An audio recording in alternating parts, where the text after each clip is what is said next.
Bom dia mais uma vez a todos. Vamos dar início ao nosso evento de hoje, nossa palestra com o professor Renato Ávila, e vamos falar sobre holding rural. Professor Renato, seja bem-vindo.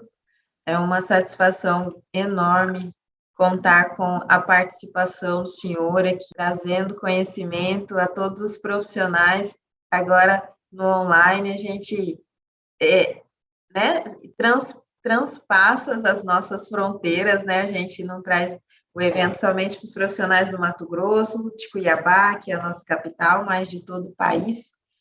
Já quero agradecer aqui, em nome da nossa presidente, a contadora Gisele Silvente, da nossa vice-presidente de desenvolvimento profissional, Jeane Subtil, que não mede esforços para estar trazendo, né, a educação continuada para todos os profissionais.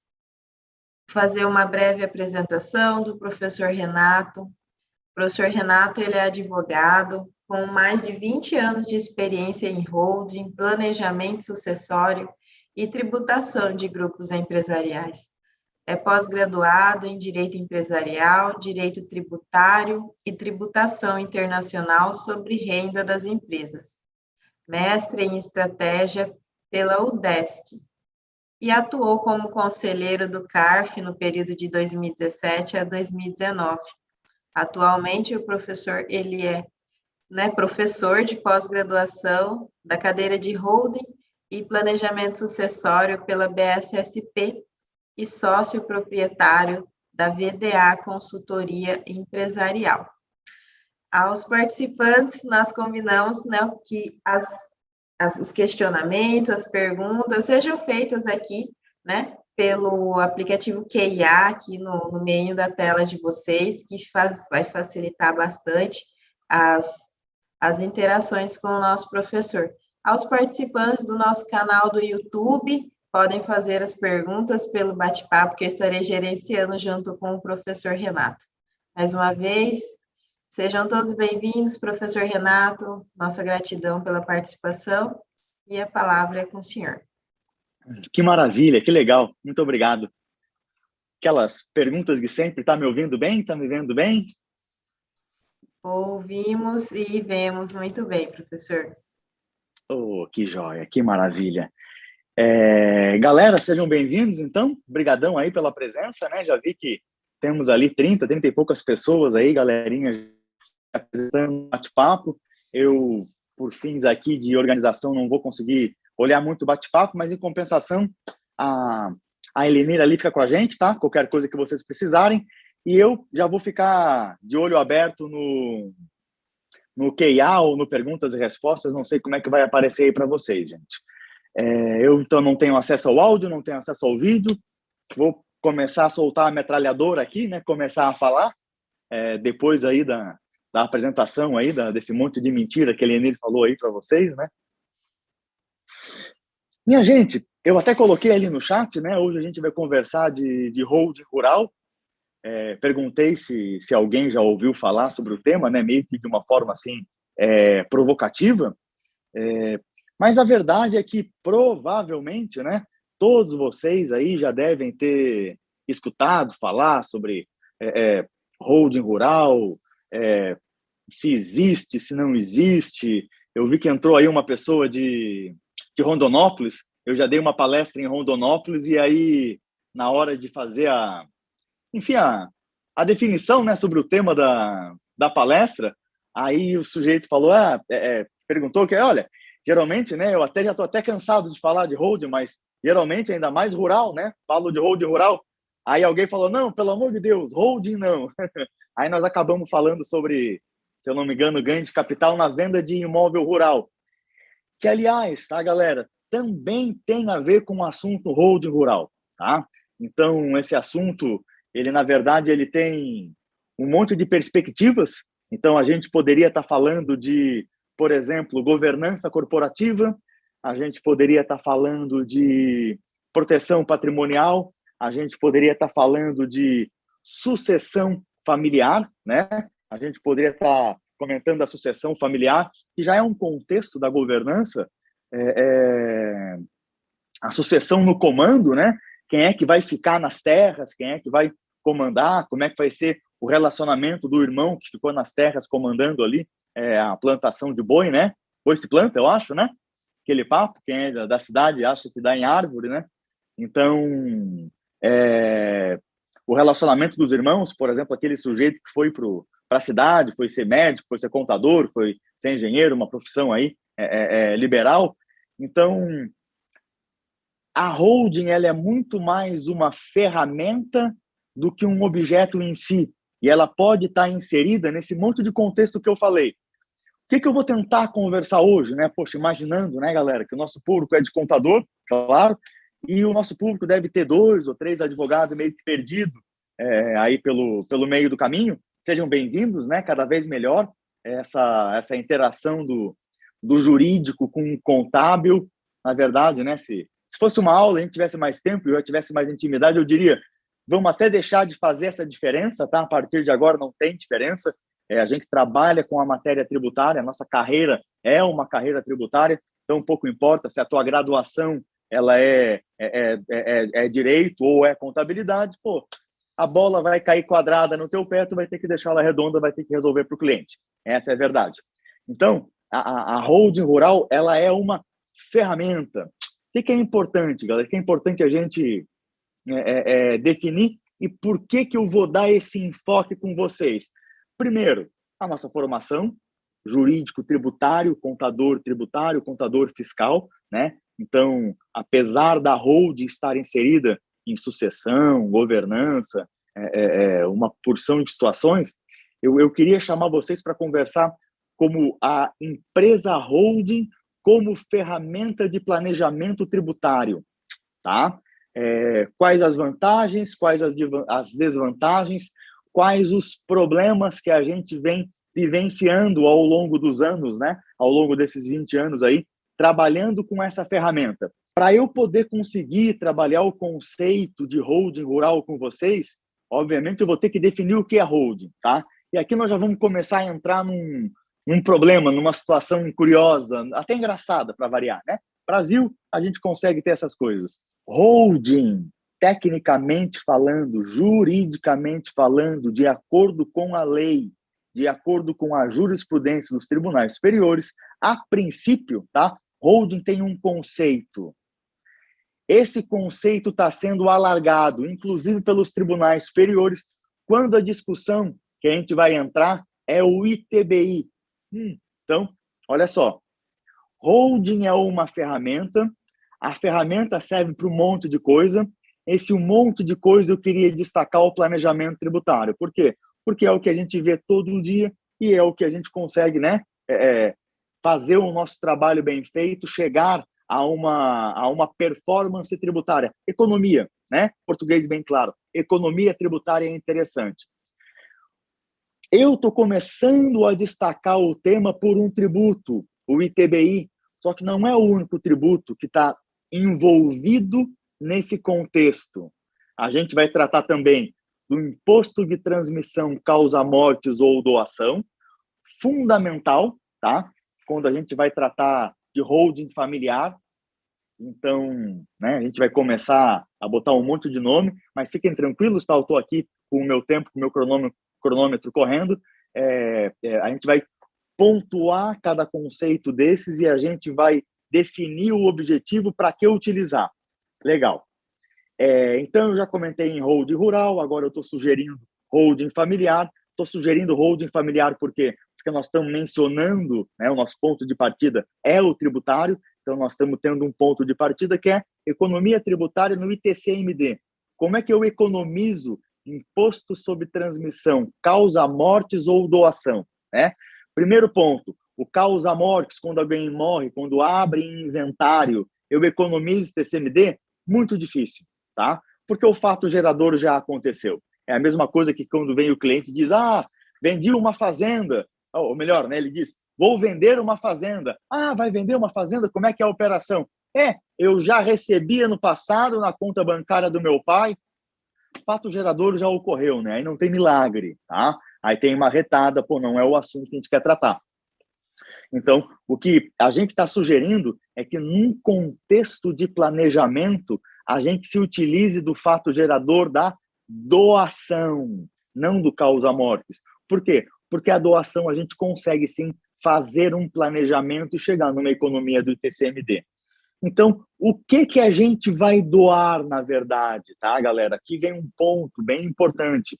Então, o primeiro objeto da doação poderiam ser as terras, concorda? Então, a gente tem lá o seu Chico, né, que ele tem terras aí adquiridas. Eu vou usar até um número bem interessante, né, um ano bem interessante, 1969. Quem trabalha com imposto de renda já vai começar a se ligar, sabe que esse ano é importante, né? Esse ano é importante porque existe o fator de redução do ganho de capital pelo tempo de aquisição. Então, holding rural também é uma ferramenta de planejamento tributário para lidar com o imposto de renda. Tudo bem, Arielle? Seja bem-vinda. Tá, galera? Então, eu estou em Congonhas, vocês estão me passar um avião bem raspando aqui a cabeça da gente, parece que vai levar. Então, turma, o que acontece? A holding rural ela será uma ferramenta de planejamento tributário para o ITBI, ela será um objeto de planejamento tributário para o ITCMD, ela será um objeto de planejamento, uma ferramenta de planejamento tributário para o imposto de renda. Dentro do imposto de renda, eu vou destacar um que, né, interessa demais para quem lida no meio rural, que é o ganho de capital do imóvel rural, né? Parece que é fácil, mas a gente sabe que não é, né? A gente, né, quem lida com o tema no dia a dia, queima pestana, né? Acaba estudando a matéria, por exemplo, aí, correção do contrato de venda da fazenda pela arroba do boi, qual é o tratamento que se dá a esse tipo de receita, né? Quando a gente vai vender uma terra e essa terra tem benfeitoria, como é que a gente dá tratamento a esse tipo de receita? Receita financeira, ganho de capital, enfim, tem a ver com a discussão se foi utilizado como despesa da atividade rural ou não, mas o fato é que quando a gente fala de holding rural, a gente fala de planejamento tributário de TBI, TCM, e TCM eu não vou dizer, tá? ITD, Imposto de Transmissão de Doação, a gente está agora no imposto de renda, no imposto de renda eu estou destacando, dentro de toda a atividade rural, eu estou destacando o ganho de capital. Dentro do ganho de capital do imóvel rural, vocês estão acostumados a lidar com isso, vocês sabem que existe a questão do VTN, do valor da terra nua, que é uma legislação que está lá no ITR. Então, galera, lidar com holding rural também tem a ver com ITR, claro, ela vai ser proprietária das nossas terras, a gente vai entregar as DITRs em nome dela, né? Então, claro que vamos falar de ITR também. Quando a gente tem uma família um pouco mais complexa e a holding rural ela vai estar interligada a outra holding ou outra pessoa jurídica operacional, a gente pode também estar falando de IOF, Imposto de Operações Financeiras. Tá bom por aqui, gente? Podemos parar? Né? Porque olha que interessante, né? E por que eu estou fazendo questão de levantar todos esses tributos para começar a falar de holding rural? Porque é assim que tem que ser. Porque se a gente vai fazer algo pensando só no ITBI, né? Então, vamos lá. A gente tem o seu Chico está morando na fazenda aí desde 1969, tem um título de aquisição, comprou, estava no boteco, um papel de pão, ele guarda isso até hoje, meio que escrito a caneta, lápis, meio borrado, né? Caiu café ou outra coisa ali no guardanapo. Então, o que acontece? Ele não tem uma matrícula, o seu Chico não assinou uma escritura de compra e venda, não registrou isso no registro de imóveis. Ele tem um título de aquisição, ele tem um contrato de compra e venda bem fajutinho, mas ele pagou, ok? E hoje ele, na declaração de ajuste anual, ele declara essa terra lá pelo tempo de lá pelo custo de aquisição, né? Convertido naquele monte de moeda que já passou, mas o fato é que está ali terra, não sei quantos hectares, ou alqueires, ou enfim, 100 mil reais, por exemplo, tá? Está na declaração de ajuste, ficha bens e direitos. Quando a gente fala em holding rural, o primeiro ponto que nos interessa é destacar que a holding tem uma conotação de holding patrimonial, uma empresa, uma pessoa jurídica que ela existe para ser dona, proprietária de bens imóveis. Por exemplo, tá? Então, eu queria que vocês, dentro aí de um contexto, né? Já falamos de holding rural, já falamos de uma holding que nós vamos doar, holding familiar, estamos falando agora da holding patrimonial, uma empresa que vai ser dona de determinado patrimônio. Qual patrimônio? O que a gente está falando agora são de imóveis. Então, podem ser imóveis urbanos, sala, escritório, apartamento, terrenos, galpões. Esses imóveis ele tem para uso próprio, tem para locação, tem para venda. Tem também os imóveis rurais. Esses imóveis rurais ele tem para arrendamento, por exemplo, locação, né, galera? Essa receita não advém da atividade rural, a receita da atividade imobiliária, arrendamento, apesar de ter discussão lá no ITBI, se insigue ou se não insigue no arrendamento, mas né, é bem minoritária, não é o que nós vamos tratar aqui. O que a gente vai tratar aqui do ITBI é o ITBI sobre a diferença, né? Que eu acho que é isso que vocês estão encarando no dia a dia. Então, turma, o que acontece? Esse bem imóvel que o seu Chico tem lá na declaração de ajuste dele por R$100 mil, que ele comprou em 1969, hoje esse imóvel vale R$100 milhões, tá? Então, botar o valor lá em cima para ficar bem grande aí vocês entenderem. O que vai acontecer? Quando se fala de holding rural, se fala também de holding patrimonial, uma empresa que será dona de determinado patrimônio. Por exemplo, essas terras que estão lançadas na declaração de ajuste anual, lá na ficha bens e direitos do seu Chico, pelo valor de 100 mil. Ele vai integralizar essas terras dentro da holding rural. Essa holding rural, essas terras, na verdade, né, elas são destinadas parte para o arrendamento, então está alugada para outros produtores rurais. Parte dessa terra é atividade própria, então o seu Chico com seus filhos, suas inscrições estaduais de produtor rural, eles têm a folha de pagamento dos produtores rurais, eles compram os insumos, as notas fiscais em nome deles, né, pessoa física deles. E eles também têm outras terras que eles fazem parceria rural.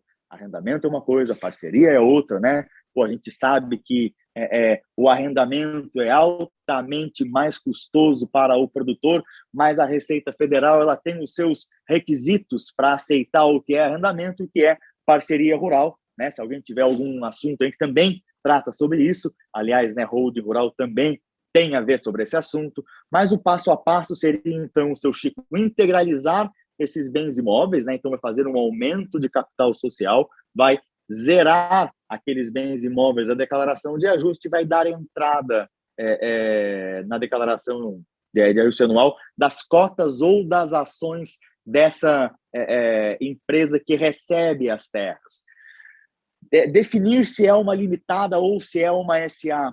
Geralmente, a gente opta por uma SA por questões de discrição. A SA ela é mais discreta. Por exemplo, se vocês pegarem o CNPJ de uma empresa SA e forem lá no QSA da Receita, vocês não vão ver os sócios, vocês vão ver os administradores. Se vocês forem na junta comercial, tirar uma certidão simplificada, vocês vão ver o sócio fundador. Vocês não vão ter acesso aos detentores das ações que podem tê-las recebido por transferência no livro societário de transferência de ações, tá, galera? Então, a discrição é o que geralmente faz a gente escolher entre uma limitada e uma SA. Ah, mas e aí a gente consegue esconder tudo da Receita Federal? Claro que não. Tem a declaração de beneficiário final, nós vamos informar quem é o usufrutuário. A Receita sabe tudo, né, gente? O que eu falo questão de inscrição é na comunidade, né, na questão civil. Teu concorrente, teu vizinho, enfim, coisas ruins, sequestrador, aquele tipo de coisa, questão de segurança, né? Então, para esse tipo de fim, a gente utiliza muito as SAs. Legal. Integralizamos o bem imóvel por R$100 mil. Primeira pergunta, essa integralização tem incidência de ITBI, Imposto sobre Transmissão de Bens Imóveis? Primeira resposta, já adiantando, tá, turma? Esse tema está totalmente indefinido pelo Supremo Tribunal Federal e pelos demais tribunais dos estados, tá? Qual é a discussão, ou melhor, qual era a discussão? Então, a discussão é que lá no artigo 156 da Constituição, eu integralizo o capital social, né, o imóvel no capital social, então, dou entrada ali no balanço pelo capital social, a conta de patrimônio líquido, e debito lá no ativo. Aqui a gente já tem que entender que na discussão anterior não se podia ter a atividade de venda de imóveis. Então, não podia fazer a contrapartida no circulante, no estoque, tá?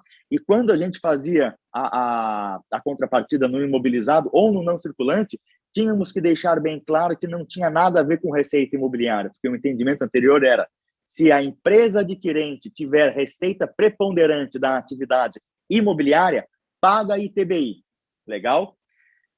Questão intermediária, tá? A gente faz a integralização do capital social. Aqui vem, né, a utilidade dos valores dos exemplos que nós estamos usando. Então, a gente está colocando que o bem imóvel está integralizado na pessoa física do seu Chico por R$100 mil. Se eu integralizar esse bem imóvel por R$100 mil, o que acontece? Eu tiro este contrato, este ato societário da junta comercial, e eu entro com um procedimento administrativo no município. Querido secretário de Finanças, eu, fulaninho, integralizei capital social com tal imóvel, está aqui a matrícula. Ah, mas não tem matrícula. Está aqui o bem, descrevo da forma como eu tenho que descrever, tá? Então, não é condição, não é requisito ter a matrícula do imóvel para integralizá-lo, ok? A gente faz a integralização, tira o ato societário da junta, entra com um ato na prefeitura para pedir a imunidade. Tecnicamente não se fala, não seria isenção, tá? Mas, enfim, para nossa conversa, talvez aqui eu dei uma deslizada, fale isenção, né? Mas a imunidade do ITBI. Então, o primeiro entendimento, quando eu comecei a trabalhar lá no ano 2000, a gente entrava com um pedido administrativo ou um mandado de segurança, mesmo quando no contrato social estava R$100 mil o ato integralizado, o imóvel, e na prefeitura, 10 milhões, por exemplo. Então, era-me dado a imunidade total.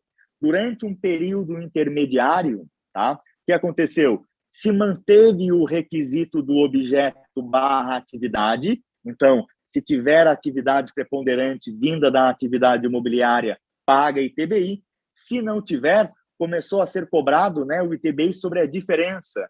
Então, o município avalia por 10 milhões e eu dou entrada no imóvel por 100 mil. A diferença, 9 milhões e 900, os municípios começaram a cobrar o ITBI, tá?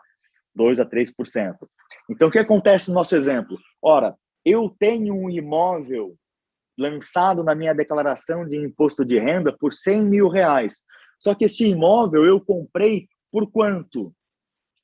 Perdão, esse imóvel eu comprei quando? Eu comprei em 1969, é o ano que zera o ganho de capital, quando eu vendo, quando eu alieno um imóvel. Então, o que acontece? Oh, que maravilha, surgiu uma pergunta. Então, para ficar bem claro, o sujeito, vou exagerar, tá? O sujeito comprou um imóvel e foi num papel de pão, mano, tá? O imóvel não tem matrícula individualizada, talvez a área onde ele esteja, sabe? Estamos falando de uma área regular, tá? O INCRA tá ok, só que não tem documento nenhum, tá? Dá para fazer a integralização, tá? Imagina o seguinte, a gente tem ele tem esse imóvel que não tem documento nenhum, mas ele pagou. Será que ele tem que declarar esse imóvel na declaração de ajuste anual? Claro que tem, né? Então, isso é um bem dele, esse imóvel, ou é um bem dele, ou é um direito. Se ele tem a matrícula, ele tem a propriedade, aí é um bem. Se ele não tem a propriedade, mas ele usa, ele está lá em cima do imóvel, ele planta, aquela coisa toda, ele tem o direito sobre o imóvel, e isso tem um valor econômico. Pode integralizar sim, tá? Deixa eu dar uma olhadinha no bate-papo, só para ver se eu perdi alguma coisa. Qual a lei que zerou o ganho de capital? Ah, pô, meu Deus, assim, de cabeça, tu me quebrou as pernas na frente de todo mundo, não lembro. Mas assim, ó, o próprio sisteminha do ganho de capital, ele vai fazer esse cálculo para ti. Mas assim, muito bacana é o seguinte, tá? Pô, isso não é a resposta que se dê, né? Pelo amor de Deus, eu que brigo tanto por isso. A tua pergunta foi a melhor de todas, tá? Tá, mas qual é o fundamento legal disso daí, tá? Pô, não lembro de cabeça mesmo, mas depois aí a gente troca Instagram, internet, WhatsApp, tá? Tem a turminha que trabalha comigo, a gente pô, troca informação e eu forneço na faixa, não estou querendo vender curso, bem pelo contrário, tá? É esse tipo de fundamento legal, tá? Mas tem fundamento, tá valendo, e é gradual, tá? 70, 71, vai até 90 e poucos, com essa situaçãozinha aí do fator de redução gradual. Mas em 69 zero. Então, olha que legal. Se esse imóvel vale 100 mil reais e o município está avaliando por 10 milhões, e eu tenho o benefício de zerar o ganho de capital, o que acontece? No caso anterior, se eu integralizo para matar o ITBI pelo valor de mercado, né? Então vamos lá, para não confundir. Estamos falando de ITBI e imposto de renda. Esse eu vou lembrar de cabeça. Anota aí. O artigo 23 da Lei 9.249 é o artigo que permite o contribuinte integralizar um bem imóvel ou pelo custo de aquisição ou pelo valor de mercado. Aí ele fala, né, lá no parágrafo 2º, se eu não me engano, se for pelo valor de mercado, vai pagar ganho de capital, tá? 9.249 no BA. 9249. Aí o que acontece? Isso. Aí o que acontece? Se eu quero matar o ITBI, que a alíquota vai até 3% e coloco o valor de mercado, pô, eu caio no ganho de capital, que a alíquota vai até 22,5%, né? Larga de 15%. Então, eu quero dar um exemplo para vocês que tudo deu certo, tá? O que tudo deu certo? Eu, então, coloco um bem imóvel que vale 10 milhões, o meu custo de aquisição é 100 mil, só que o meu minha data de aquisição é 69, vai zerar o ganho de capital. Então, nesse caso, eu zero o imposto de renda e eu zero o ITBI. Vocês entenderam a jogadinha? É bem difícil acontecer na prática, tá? Como que está acontecendo hoje a questão do ITBI, inclusive, muito discutido aí no Mato Grosso, é que no terceiro momento, né, então, os municípios eles vinham dando a imunidade total, desde que a empresa não tivesse atividade imobiliária. Depois, a empresa, os municípios passaram a dar o ITBI parcial, então eu integralizo por 100 mil, porque se eu colocar valor de mercado eu pago ganho de capital. O município está avaliando por 10 milhões, está me cobrando a diferença. Isso foi julgado pelo Supremo Tribunal Federal, tá? Tema 796. E o Supremo Tribunal Federal, o que ele fez? Ele disse que sim, que os municípios podem cobrar o ITBI sobre a diferença.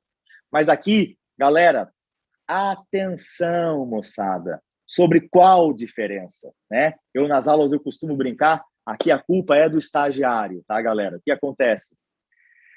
Quando nas holdings rurais a gente vai fazer a integralização de capital social, o imóvel custa 100 mil e eu vou integralizar por 100 mil, ok? A diferença é que eu posso integralizar pelo valor de mercado, que eu não vou querer fazer, culpa do estagiário, Omar, é por isso, vocês vão entender o que eu vou falar, porque foi culpa do estagiário. O que acontece? Eu integralizo, então, o bem imóvel por 100 mil ou pelo valor de mercado que seria maior. No caso que foi julgado no recurso extraordinário do tema 796, aconteceu o seguinte, eu vou arredondar os valores, tá?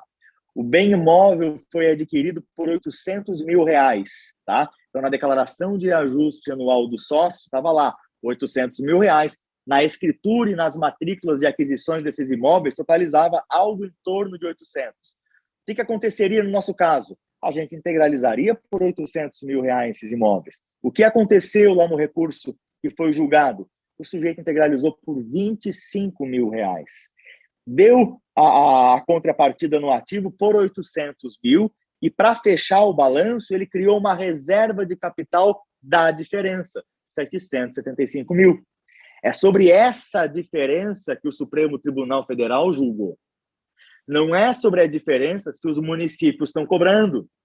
Vocês entenderam, galera? Eu sei que é muita coisa para uma palestrinha de 1 hora, mas eu queria até com vocês, assim, chocá-los, tá? Por quê? Porque o tema é muito complexo, o tema é muito sério, não dá para ser tratado, né? Meio que na farofa, feijão com arroz, holding é para não pagar imposto, holding é para não perder os bens. Pô, não é assim. Holding é uma estrutura que faz parte de um fenômeno social. Que fenômeno social que é esse? A pejotização. Todos vocês já ouviram falar na pejotização. Por exemplo, na profissão, né? O cara deixa de ser seletista, estar sendo contratado pela CLT, Consolidação da Lei do Trabalho, e ele abre, por exemplo, um MEI, né? Ele abre um CNPJ, uma prestadora de serviço do lucro presumido, ou do Simples. Isso é uma pejotização. Quer ver um outro exemplo de pejotização? Quando um comerciante, quando um industrial, ele vai aumentar os seus negócios, o que ele costuma fazer? Ele abre um CNPJ, ele abre uma pessoa jurídica, ele pejotiza a sua atividade comercial e ele pejotiza a sua atividade industrial, por dois motivos. Primeiro, proteção. A pessoa jurídica será responsável até que algo aconteça, a personalidade seja desconsiderada, via de exceção, né? Então, o CNPJ dá a ele, a pessoa jurídica dá a ele uma proteção. Vocês têm isso nos escritórios de contabilidade, quem é responsável é o CNPJ, é o escritório de contabilidade, e também dá para a gente o quê? Economia tributária. A gente não tributa isso na tabela progressiva, tributa isso no sistema aí, no regime que a nossa pessoa jurídica ela está. Mesma coisa com a holding rural, mesma coisa com as holdings. Só que agora, o que está sendo pejotizado não é a profissão, como é no caso, né, da prestadora de serviço ou do MEI.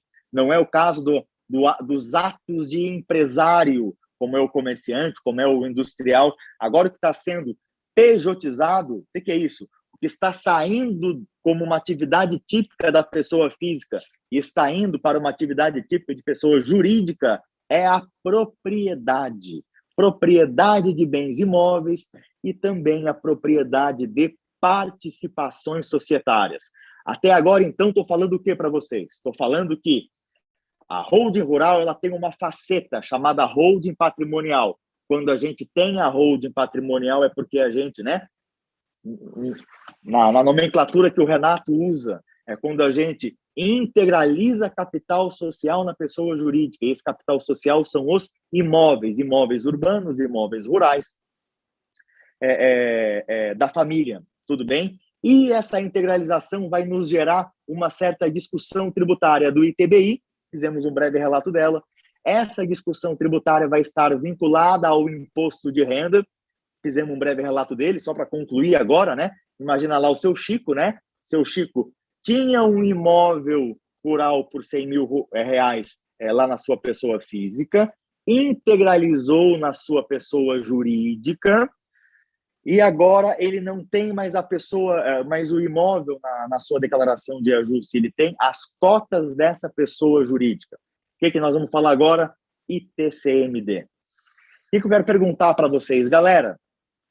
Quando o seu Chico for fazer uma doação das cotas ou das ações da empresa que recebeu o imóvel, a pergunta é: qual será a base de cálculo do imposto de transmissão e doação? Então, vamos lá, tá? Aqui também tem vários pontos que a gente deve tratar e, claro, tem muito a ver com holding rural. Por quê? Porque holding rural é uma ferramenta que vai justamente diminuir, reduzir a carga tributária do ITCMD. Então, como é que funcionaria normalmente? Seu Chico ele tem na sua declaração de ajuste anual terras. Umas terrinhas pequenas, como tem aí em Mato Grosso, né? O que acontece? Ele comprou essas terras lá em 1900 e bolinha, tá? 1969. O custo de aquisição, 100 mil reais, tá? Eu não lembro da tabela progressiva daí do Mato Grosso, né? Mas eu acho que é 2, 4, 6 e 8, né? Pô, galera, mas vamos, né? Me ajudem aí se vocês puderem. Eu não lembro se aí tá na alíquota fixa de 4 e 2. Pô, enfim, deu tilt, tá? Mas a discussão que eu quero demonstrar para vocês e que realmente faz a diferença, e é essa, que vamos dizer assim, tem solução, é a discussão a respeito da base de cálculo, tá? Então, o que acontece? Quando este imóvel está na pessoa física do seu Chico, a gente tem lá o imóvel, poxa, muito bem, o valor dele é 100 mil, ele falece, se abrir o inventário pode ser ou judicial, vamos dizer que todos maiores, né, não tem discussão na família, a discussão vai ser, então, o inventário vai ser aberto lá no cartório judicial, extrajudicial, tá? Vai chegar um determinado momento Oh, legal, Jane ali já deu a resposta para a gente, lá na SEC 713 está previsto ali a redução do capital social. Obrigadão, Jane. ITCMD, voltando aqui então à nossa conversa, o seu Chico ele tem este imóvel, abriu o inventário.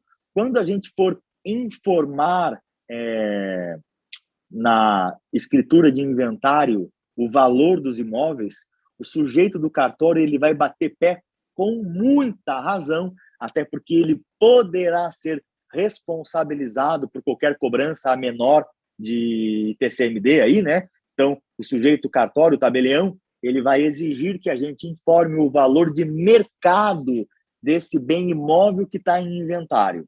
Maravilha? Ok. Quando a gente informa o valor de mercado, vamos supor que seja 10 milhões e que a alíquota seja de 8%, daria 8 milhões de reais de TCMD.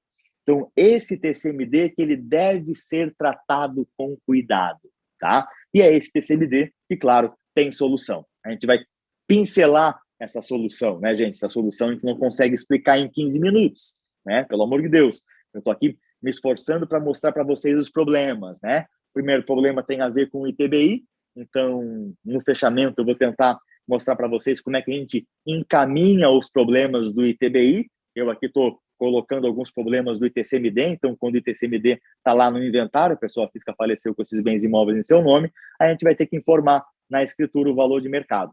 Pois bem, vamos supor o seguinte, agora o seu Chico pegou aqueles bens imóveis, né, e ele integralizou na holding rural pelo valor de mercado. A gente está usando o mesmo exemplo, pelos mesmos 10 milhões, 100 milhões. Por quê? Porque ele comprou esse imóvel lá em 1969 e ele não pagou ganho de capital. Então, o imposto de renda, a gente se livrou. Vamos se lembrar também que a gente, com essa jogadinha, que é bem difícil acontecer na vida prática, né? Acabamos também não tendo problema com o ITBI, porque não teve diferença entre o valor que consta no contrato social e o valor que a prefeitura avaliou, tá? Só que lá, quando eu for doar as cotas dessa empresa, eu pergunto, qual é a base de cálculo do imposto de transmissão de doação quando o objeto desta doação for as cotas da empresa que recebeu a fazenda, recebeu o imóvel rural em seu capital social? Pois é. A pergunta, exceto o estado que eu estou agora, e exceto também Pernambuco, tá, gente? A resposta a essa pergunta é que deve ser ofertado a tributação a valor de mercado, tá? Então, não é pelo valor de capital social, não é pelo valor do patrimônio líquido que as secretarias de Estado da Fazenda querem ver as bases de cálculo do ITCMD, tá? Eles querem a valor de mercado. Aí vem uma outra questão. Putz, como é que se chega a valor de mercado dessas holdings rurais? Eu digo para vocês que tem duas metodologias, tá, que os estados estão fazendo. Primeira metodologia, o fiscal ele chega no estado, pega 10 imóveis, vê que cada imóvel custa 1 milhão, soma o valor de cada imóvel e diz que a empresa vale 10 milhões de reais.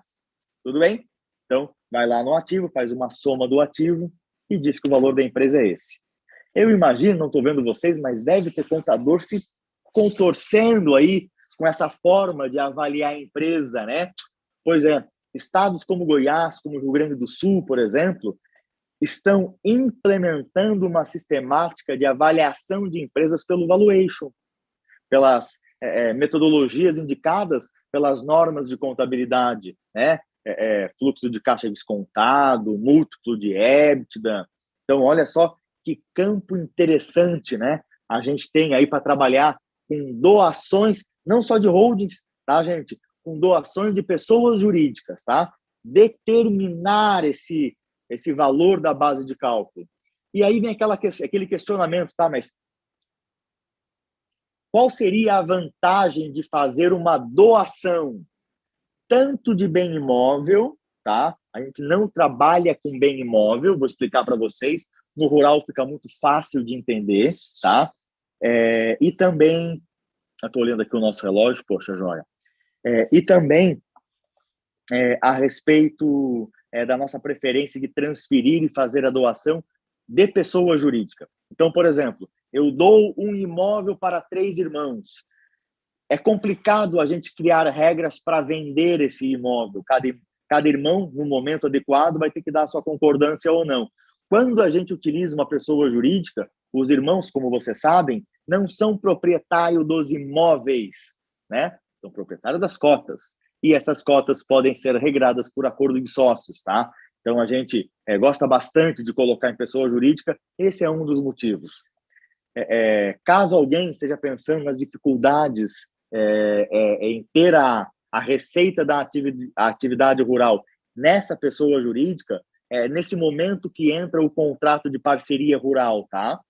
Então, a gente mantém os integrantes da família como produtores rurais pessoa física. Esses produtores rurais, por exemplo, continuam com a folha de pagamento dos funcionários, e eles fazem um contrato de parceria rural com a holding rural, que vai ter, sim, uma receita da atividade rural, vai tributar, mesmo quando for um pouco mais caro, porque esse é o requisito, né, da Receita Federal para considerar como válido o contrato de parceria rural. Ambos os parceiros têm que ter participação no custeio e também nas receitas, né, não só nas receitas. Então, a gente usa essa estrutura. E a empresa, a holding patrimonial ainda, né, a holding rural, essa empresa que recebeu os bens imóveis, quando ela será doada, ela então vai ser avaliada ao valor de mercado para fins de doação. Então, só para dar um ajuste no nosso exemplo, eu havia, né, utilizado o exemplo de integralizar o bem imóvel por 100 milhões, tá? Eu tinha lá na declaração de ajuste por 100 mil. Só que agora eu vou fazer, né, um outro exemplo. Eu vou integralizar esse bem imóvel por 100 mil reais, de acordo com o artigo 23 da Lei 9.249, porque eu comprei a terra ontem, ok? E eu não quero pagar o ganho de capital. Quero plantar uma sementinha, tá? Eu não estou falando ainda do VTN, do valor da terra nua, importantíssimo para o ganho de capital do imóvel rural, tá? Então, quando eu integralizo o imóvel rural na pessoa jurídica, eu posso fazer a valor de mercado, como é o exemplo de 1969, eu posso fazer ao valor do custo histórico, como eu acabei de fazer o exemplo agora pelo 100 mil, né? Ou eu também posso fazer pelo VTN, tá? Só para a gente deixar todas as possibilidades aí, pelo menos em 1 hora e 15, que a gente possa abordar. Já tem, Nubian, já tem um curso sobre isso, tá? Depois a gente fala. Se vocês quiserem, tem um pesadelo de Renato aí para falar sobre holding rural. Brincadeirinha. Então, turma, o que acontece? Quando eu integralizo o imóvel por 100 mil reais, vocês percebem que a prefeitura está avaliando por 100 milhões, 10 milhões, um valor acima. Eu não quero discutir com vocês mais o ITBI, que é o imposto da prefeitura. Eu quero trazer à tona a discussão do ITCMD, do Imposto de Transmissão de Doação, tá?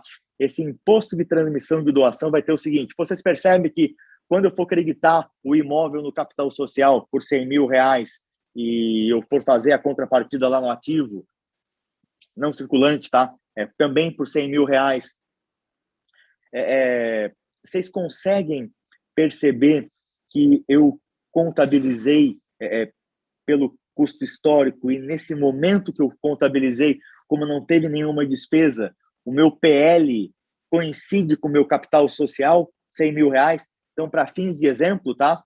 Eu vou fazer uma doação, acabei de integralizar os imóveis pelo custo histórico, capital social, custo de aquisição 100 mil, não teve nenhuma despesa, vamos dizer que o PL é similar, é igual ao capital social, e aí eu tenho, então, a grandeza: capital social, 100 mil, PL, 100 mil, e também tenho o valor de mercado dessa empresa, que pode ser atingido, calculado, aferido de duas formas: somando o valor de mercado dos imóveis ou somando todos os ativos, a marca, geração de caixa, vai dar um número muito maior, né? Aí a pergunta: qual vai ser a base de cálculo do TCMD? Tirando São Paulo e Pernambuco, tá? Quando eu for fazer a doação de cotas de empresa, a base de cálculo do imposto de doação é o valor de mercado, não é o PL. Se estivesse em São Paulo, e o que significa estar em São Paulo, tá? O doador da empresa tem que estar em São Paulo. Pô, não adianta eu estar no Mato Grosso, o doador está no Mato Grosso, as terras estão no Mato Grosso, eu constituir uma empresa no Maranhão ou no Amazonas, que é a alíquota 2%, fazer a doação lá, tá? Se eu não tenho elementos de domicílio do doador ou do donatário, tá? Vai dar problema, galera, acredita, né? De novo, holding, eu vejo assim uma galera com um certo ranço da matéria, por quê? Porque de vez em quando dá problema, porque de vez em quando não se faz a coisa mais em conformidade, tá? Com o que a legislação determina, com o que as práticas e as decisões judiciais elas determinam. Então, galera, o que acontece? Quando eu vou fazer uma doação, eu tenho que fazer uma doação desta holding rural da empresa que recebeu os bens imóveis através da integralização. Já vimos ali o problema do imposto de renda, do ITBI, né? Eu tenho que oferir a valor de mercado, tá? Aí eu entro num outro ponto para poder explicar qual é o pulo do gato que a gente utiliza para diminuir essa tributação do ITCMD. Ponto importantíssimo. Qual é a necessidade que eu tenho de fazer uma doação? Por que que o pai não pode vender esta empresa para os seus filhos? Vocês já pararam para pensar nisso? Acredito que muitos aqui, né, devam ter já pensado nisso, visualizado isso, até feito isso, né? E isso sim é uma forma de não pagar o ITCMD, só que é uma forma um pouco não ortodoxa de fazer o não pagamento, porque gera problemas de ordem familiar, tá? Então, a gente, é claro, não está muito acostumado a pensar nisso, mas o objetivo dessa holding rural, tá? Se fosse simples, se fosse barato, seria fazer o seguinte, vem comigo, tá? Seu Chico, ele tem imóveis, ele vai transferir estes imóveis para uma pessoa jurídica. Não estamos nem aí para o custo tributário agora, para vocês entenderem o motivo disso tudo e por que em outros países se fala tanto dessa ferramenta, por que no Brasil se fala tanto dessa ferramenta, por que no dia a dia do nosso cliente, que, pô, vamos, né, ser bem franco, bem sincero, pelo menos no meu caso, tá? Meu cliente não é aquele cara que tem milhões, zilhões, trilhões de dinheiro, né, sobrando. Até tenho clientes de porte muito grande, mas a grande maioria da minha carteira é médio produtor rural, tá? Então, é uma coisa, né, um pouco mais contada, né? Então, a gente sabe que o dinheiro é curto, mesmo para essa turma que gira aí 10, 20, 30 milhões na pessoa física, sabe? Então, se o custo tributário não fosse importante, não fosse decisivo, se a gente não tivesse, né? Como alguém perguntou de curso, poxa, tem um MBA, vocês passam um ano fazendo um MBA em holding para aprender o que a gente está comentando aqui em uma hora. E os caras chegam em 12 meses e falam, Renato, não sei nada, está cada vez aparecendo coisa nova. É bem por aí. Meu dia a dia de 20 anos de trabalho é assim, galera. Cada vez aparecendo uma novidade. Então, o que eu queria dizer para você, o que seria, né? A coisa bem simples. Um fundador, um desbravador que tem aí 10 imóveis na sua pessoa física, transfere para uma pessoa jurídica, estamos nem aí, pagamos o ITBI, por exemplo, e agora ele tem as cotas dessa pessoa jurídica que recebeu a fazenda. Essas cotas ele vai doar para os seus filhos. Essa doação é muito importante, porque, primeiro, nessa doação ele já pode organizar a herança dele. O que significa organizar a herança dele? Vamos supor que os filhos dele têm um filho que foi saiu do Mato Grosso, foi lá para o Rio de Janeiro, virou médico, baita do médico, tá? Pô, tem seu consultório, é um cirurgião, sei lá. Só que o outro irmão ficou com o pai trabalhando, ficou na terra, né? Ajudando, inclusive a fazer a manutenção da faculdade do mano, ajudando a pagar aluguel, pagar livro, aquele papo todo. E o pai achou por bem, em determinado momento, nessa empresa que tem as terras, ele achou que o filho que ficou com ele vai ficar com 70% das cotas da empresa, enquanto o filho que virou médico, trabalhou, está lá no Rio de Janeiro, sendo médico, né, vai ficar com 30% dessas cotas. Pode fazer isso? A princípio pode sim, tá? A gente tem o conceito de legítima, né? Então, o pai ele pode dispor de 50% do patrimônio dele. Seu Chico podia dar essas terras até para mim, se ele quisesse, né? Resolveu dar para um irmão, para um dos filhos prestigiar um irmão. Isso é possível. Outro ponto, então, que nessa doação a gente vai colocar muita atenção. A gente sabe, né, que na vida, por exemplo, vamos dizer que são filhas, e as filhas são casadas com 2 Ricardões. Pô, se tiver algum Ricardo na plateia, me perdoa aí usar o nome, tá? Mas é só uma brincadeirinha, né? Vocês já vão associar rapidinho, né? Então, pô, aquele gente que não quer saber de nada, só quer viajar, tomar bons vinhos, bons carros, aquele papo todo, né? Então, de repente, o pai tem algum receio da filha que não tenha conseguido ser casada pelo regime da separação total, é casada pelo regime da comunhão parcial, que ela perca isso em alguma separação, que ela perca essas terras que ele está doando no divórcio. Então, ele faz a doação com cláusula de incomunicabilidade. Me perdoem o palavrão, não vou nem repetir, tá, gente? Mas existe nessa doação ferramentas de proteção contra a família, contra o genro, contra os netos, contra os próprios filhos, tá?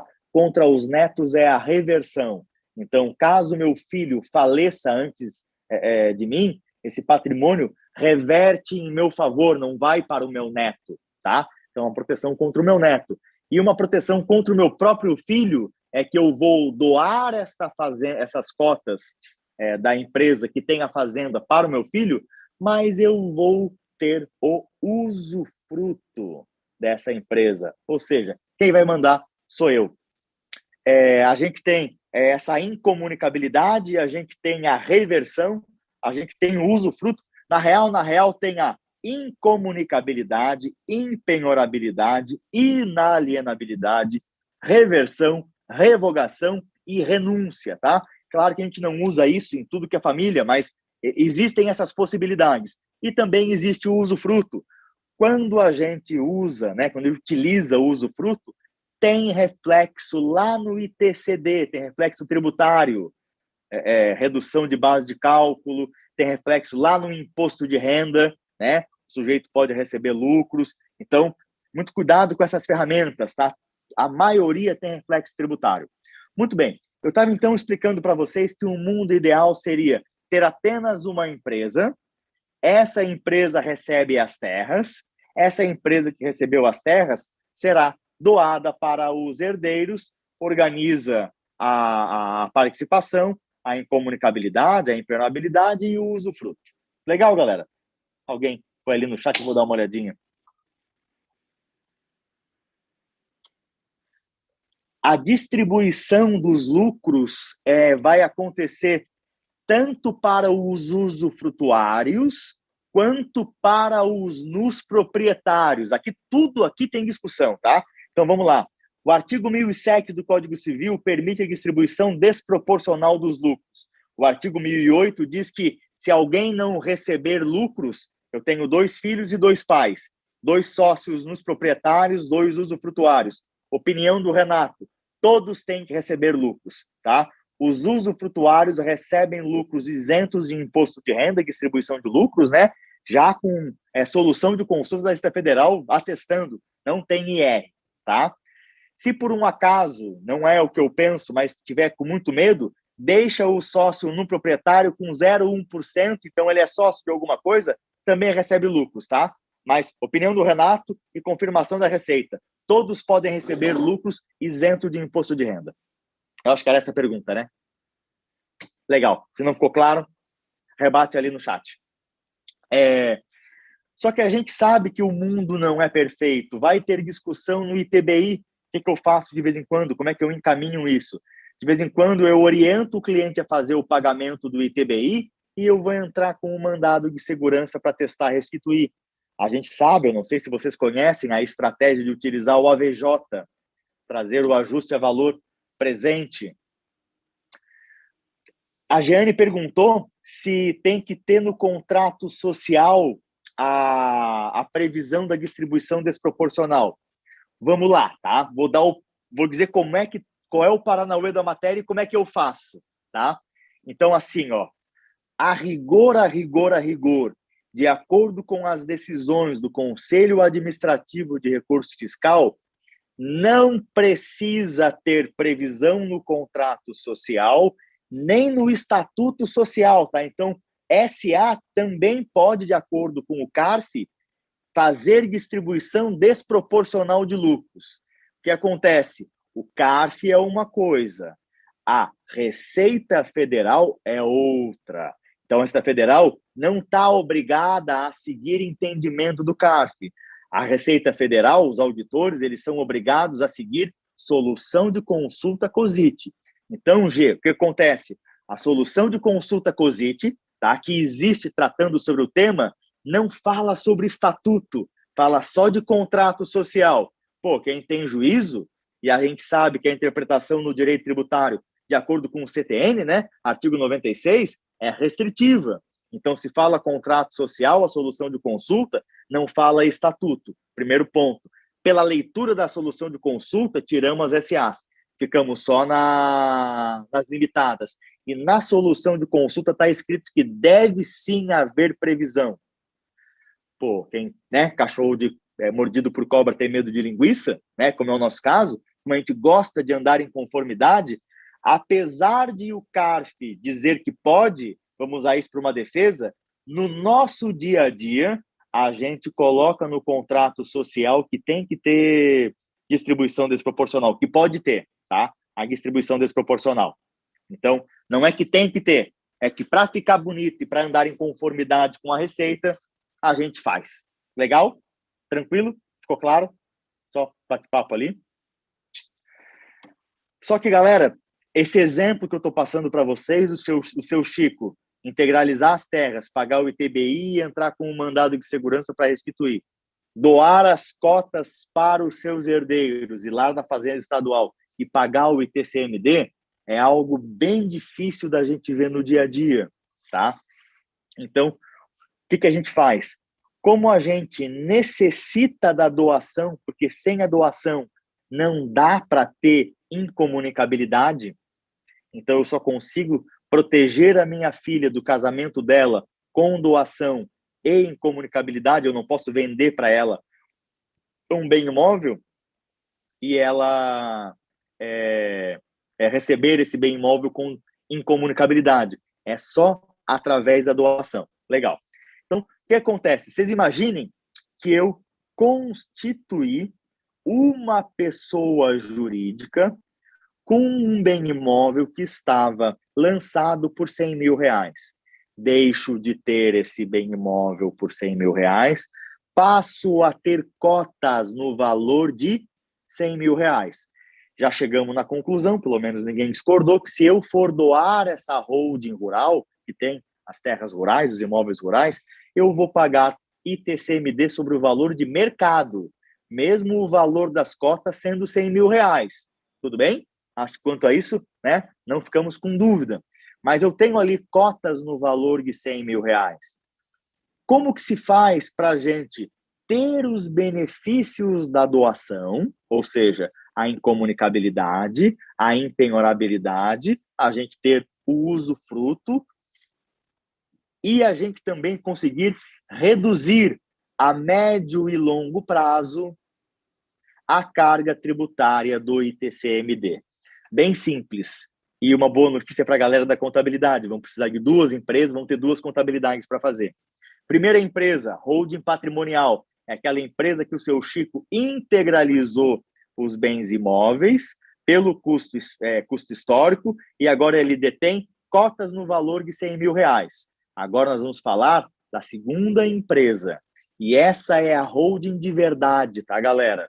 É quando a gente vai lidar com uma empresa que vai ser dona proprietária de outras pessoas jurídicas. Não vai ser uma empresa dona de bens imóveis, tá? Quando a gente fala de holding imobiliária, nós estamos alargando um pouco do conceito de holding, tá? Porque Porque holding é uma empresa dona de outras empresas. É uma empresa que exerce influência significativa, que tem controladas, que tem coligadas. O tema que nós vamos falar é equivalência patrimonial, tá? É receita, reconhecimento de receita de distribuição de lucros, tá, turminha? Então, essa holding familiar, ela é familiar por quê? Porque ela é uma empresa que será criada para ser doada. Por isso ela é uma empresa familiar. Um pai vai criar uma empresa para doar essa empresa para os seus filhos. Qual é o objeto social da empresa? Participar de outras empresas. É uma holding de verdade, tá? É uma holding pura, vamos chamar assim. No exemplo, não vai ter alguma outra atividade. Até poderia ter. No exemplo, não vai ter. O capital social dela vai ser constituído em dinheiro. Por exemplo, R$200 mil. Então, o sócio pai constitui a empresa, acredita capital social em dinheiro, R$200 mil, debita lá no seu ativo circulante R$200 mil em dinheiro, está constituída a holding em nome do pai. O que esse pai faz com essa holding? Essa holding, que tem um patrimônio pequeno de R$200 mil, essa holding será doada para os seus herdeiros. Aí a gente sabe que a base de cálculo da doação vai ser R$200 mil. Paga ITCMD sobre R$200 mil, coloca nessa doação a incomunicabilidade, o usufruto e a reversão, e uma vez que essa holding rural, essa holding familiar, já seja propriedade dos filhos, porque foi doada para os filhos, inclusive com incomunicabilidade, e o pai, ele é usufrutuário dessa holding familiar, e lembrando que essa holding familiar tem um caixa de R$200 mil, lembra? Nós constituímos ela com R$200 mil. Pois bem, essa empresa, depois de doada, ela vai pegar estes R$200 mil e vai comprar as cotas que o Chico tem na holding rural, que ele obteve essas cotas integralizando os bens imóveis pelo custo de aquisição, R$100 mil. Então, a holding familiar, ela consegue comprar a holding patrimonial pelo custo de capital social, pelo valor de integralização das terras. Então, dessa forma, a gente consegue ter uma empresa doada, constituímos uma empresa com capital social de R$200 mil, pagamos imposto sobre doação em cima de R$200 mil, colocamos a incomunicabilidade, a reversão e o usufruto, e essa empresa já pertencendo aos filhos e com um capital, com dinheiro de R$200 mil, ela compra as participações societárias da holding rural. É claro que eu estou explicando isso, já me encaminhando para o final. Aliás, o final é mostrar para vocês que holding rural envolve vários tributos, ITBI, Imposto de Renda, ITCMD, IOF e ITR, pelo menos esses 5. Nem vamos falar em PIS e COFINS da pessoa jurídica, tá? Vamos deixar para lá, né? Mas é muito importante que a gente, quem trabalha com a área tributária, contador principalmente, mas o advogado está cada vez aí mais dentro, do dia a dia das empresas, que a gente tenha essa noção que para lidar com o tema holding rural, a gente tem que ter essa noção de contexto. E não adianta só ter contexto, que a advogada adora ter contexto. A advogada adora saber Constituição e a Lei 7.713, a lei do ITR, mas tem que abrir o programinha do ganho de capital, tá, gente? Tem que abrir o programinha do ITR, tem que sentar com vocês, contadores, e discutir. E aí, cara, qual é o valor do ITR, do valor da terra nua que nós vamos colocar? Está dando aviso, dizendo que o valor está sendo considerado baixo. E aí, o que a gente faz? Esse aviso tem fundamento, não tem fundamento? As meninas aí fizeram a pergunta e as respostas muito boas. Qual é a lei que trata disso? Será que é legal no sentido mais amplo da palavra o que a Receita Federal e o Estadual estão fazendo com essas atribuições de base de cálculo de pessoas jurídicas ou de imóveis rurais, tanto para fins de imposto de renda e para fins de TBI também, tentar deixar para vocês assim, olha, que de forma bem franca, muito honesta, sabe? Não tem fórmula mágica, eu não posso dizer para vocês que a solução do ITBI é essa. Agora, nesse curso da BSSP, né? Que a gente se propõe? A gente se propõe a estar de lado, a estar ao lado do aluno, né? E eu, particularmente, eu nem gosto muito do aluno, né? Estar ao lado do profissional, do colega, né, cara, de trabalho, para reconhecer o problema do dia a dia que está na mesa dele, na mesa do escritório de contabilidade. Então, não queremos teoria, né? A gente quer a teoria para resolver a prática, tá? Não adianta, é isso que eu falo que não tem atalho, tá? A gente vai ter que estudar, galera, não tem jeito.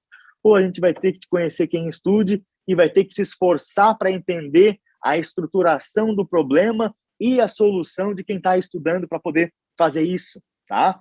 Então, não existe solução pronta para o ITBI, mas existem muitos caminhos que a gente pode lançar mão. Alguns mais agressivos, outros mais conservadores. Existem problemas, como acho que a Núbia está perguntando ali no... Opa, tem duas perguntinhas aqui no QIA. Um produtor rural consegue integralizar uma propriedade no capital social com um contrato de compromisso de compra e venda? Sim, acho que já respondi essa daqui, né? O que acontece quando distribui maior a um deles? Isso aqui eu acho que provavelmente estava falando sobre os lucros, tá? Não acontece nada, tá? Se eu tenho 50% de uma empresa e tu tem 50% e tu recebe 90% do lucro e eu recebo 10%, não acontece nada. Nós vamos dar entrada na nossa declaração de imposto de renda como lucros isentos e não tributáveis, tá? Bate-papo. O benefício da holding familiar, poder comprar pelo valor de integralização os bens através da holding patrimonial. Não, calma aí. É isso aí, Nubia. É bastante informação, tá? Mas assim, ó, tu cometeu uma confusão. Talvez tenha cometido, talvez tenha sido na hora que escreveu, tá? O seu Chico, ele tem um bem imóvel. Ele integraliza o bem imóvel na holding rural. Ele deixa de ser proprietário da holding rural, tá? Ele passa a ser proprietário... Perdão. O seu Chico, ele deixa de ser proprietário do imóvel. Ele passa a ser proprietário das cotas da holding rural. O que vai acontecer é que o seu Chico vai vender as cotas da holding rural para a holding familiar. Não é a holding familiar que vai vender os bens imóveis para a holding familiar, tá? Para não cometer essa confusão. Não sei se ficou claro. Se precisar, eu explico rapidamente aqui de novo.